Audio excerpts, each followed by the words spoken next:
Back in September, I made a Link cosplay and I always felt like it was missing something, and then recently it hit me that he really needs a Navi. Navi herself doesn't have that much detail, she's just a glowing blue orb with little fairy wings, so she felt like a character that wouldn't be too hard to capture in my own style, but making her fly was definitely the challenging part for me, as I've never attempted anything like this before. But I did do my research and I found 2 really good videos that I based my entire design off of. For the floating element of this craft, I really like this tutorial that Kimpatsu Cosplay made for a character from KDA, which is a League of Legends band, where she created these fully floating blasters to go on her back. For the floating element itself, she pretty much only used foam and acrylic rods, and I already had foam, so that was perfect. And then for the rods, I just purchased the exact same ones that she got off of Amazon. For the base structure, I actually really like this video by Bernadette Banner. She's not a cosplay YouTuber in the slightest, she makes historical fashion, but she made this harness to help her posture and her back issues. But I really like the shape of it, and I really like listening to all her reasons as to why she picked this shape specifically, and I felt like this would make a really strong base to hold the piece in place. With the plan now in my head, I could then move on to making the harness structure, starting out with the patterning. The main piece of the harness is a crescent oval. The drawing process consisted of me measuring from my shoulder to my armpit, drawing a nice curve the same length as measurement onto a folded piece of brown paper, and then simply making this shape thicker. I don't even think you really need to make it in this way to actually get the same result. You could have just placed the fabric over your shoulder and drawn a vague shape of what you wanted to have, and I think it would have got the exact same overall shape. With my shape decided on, I then simply cut it out of wadding and coated it in brown fabric. I love using wadding over other materials like foam because it's fabric based, so it's super easy to sew. I can put it through my machine with no issues, and it's got a lot of flexibility to it, which makes the pieces easier to wear for longer periods of time. With this project, it added a good level of structure and stability that I really needed for this harness, and it's also the same material that I used when creating the gauntlets for my Link cosplay, so it meant that the entire cosplay read as cohesive. To cover the pieces in fabric, I pinned the fabric on the side I wanted it to end up, and slightly cut into the seam allowance to allow the fabric to fold better around the curved edges when folded over. Then I sewed it simply with my machine, flipping over all those small notches of fabric as I went to get a nice smooth edge. This took some time and patience to do because I had to be sure that the fabric wasn't bunching or hanging too loosely in order to get a nice clean finish that I wanted. But I do think it was worth it because this piece came out really clean. If this was a real piece of armor, it would be made of leather like in Bernadette's harness video,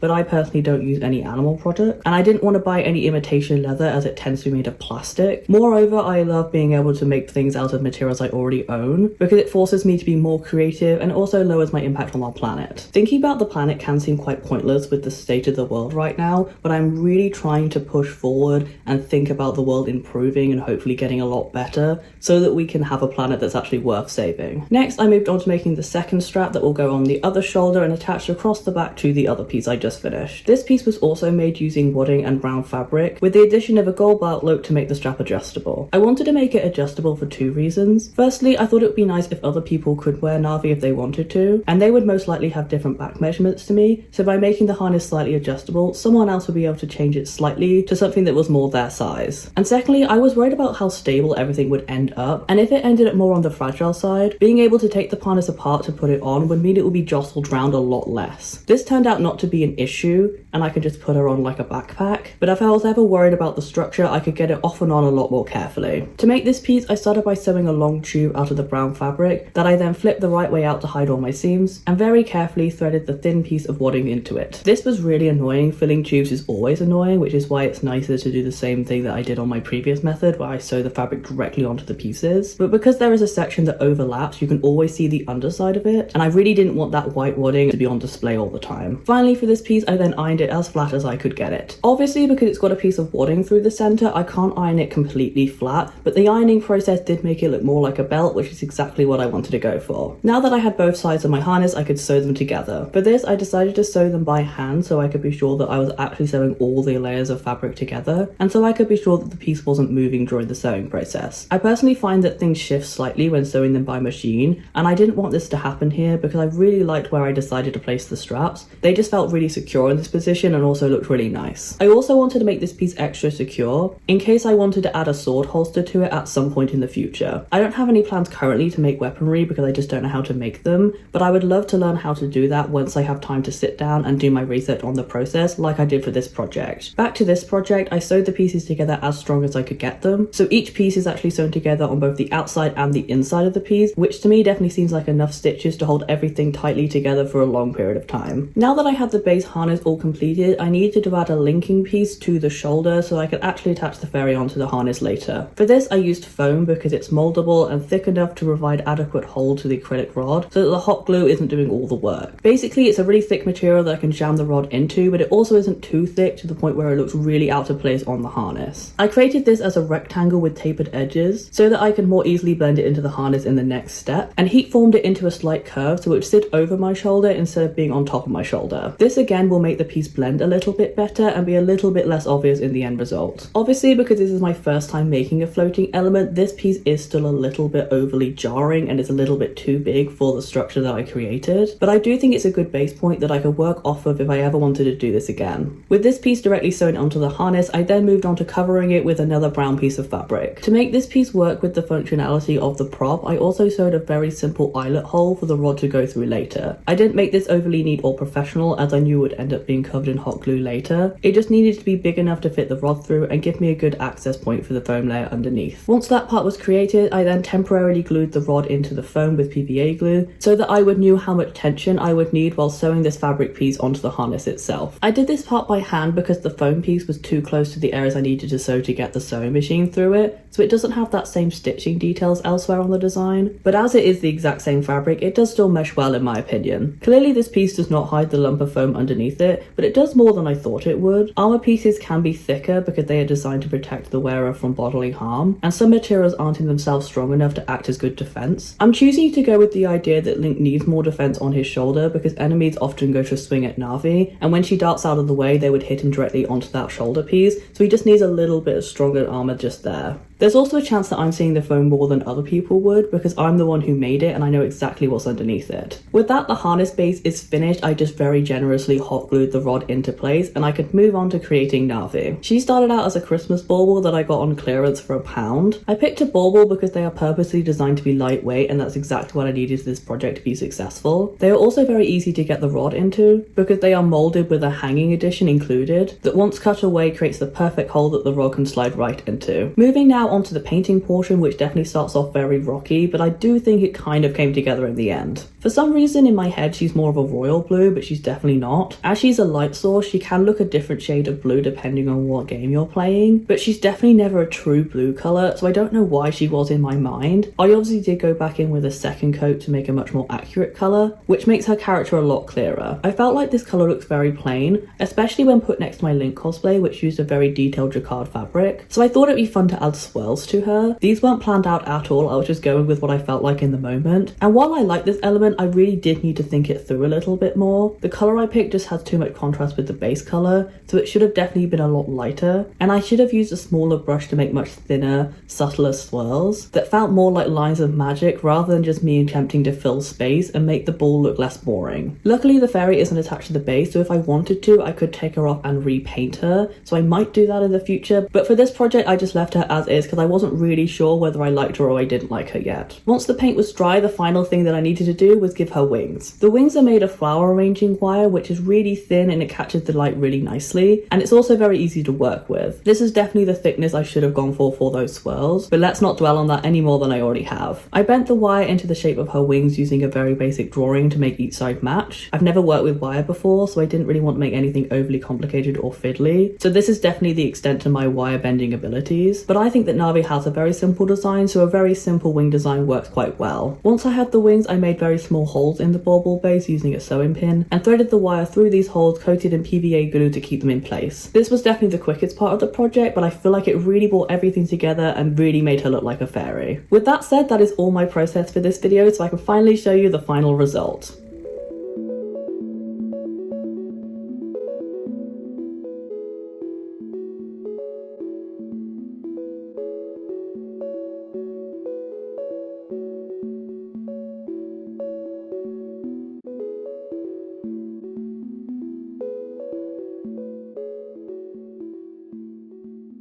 Overall, I'm very happy that I made this because it really elevates my cosplay and makes it into something a lot more interesting and a lot more unique. The harness itself came out really well. It has a lot of strength to it, and I feel like I did hide the foam as best I could for the shape that I designed. There's definitely a reason why flying elements usually have their bases on the back of your body, because they are quite hard to hide, and obviously the rod is a lot more obvious when it's on my shoulder than it ever would be if it was behind my shoulder. But realistically, these rods are very hard to hide in general. They are still very obvious. They are just very clear that you're trying to make something look like it's flying rather than actually being very hidden. In terms of Navi herself, I really like that I went with this material because she's very easy to take off and she's very lightweight. But I do wish I painted her differently. I feel like her design is just too big and too obnoxious, whereas it should be more detailed and ornate. I really do think I'm going to go back over her and paint her again. The wings, however, I do think are really cute. I really like how they look. I feel like on camera they don't really show up very well at all, but in real life I feel like they really do read as little fairy wings, and that makes me very happy. With that said, I think that is all my thoughts for this video. If you did enjoy it, please give it a like down below, comment what else you'd like me to do, and subscribe as I post a new video every single week, and I'd love to see you again. But until then, bye!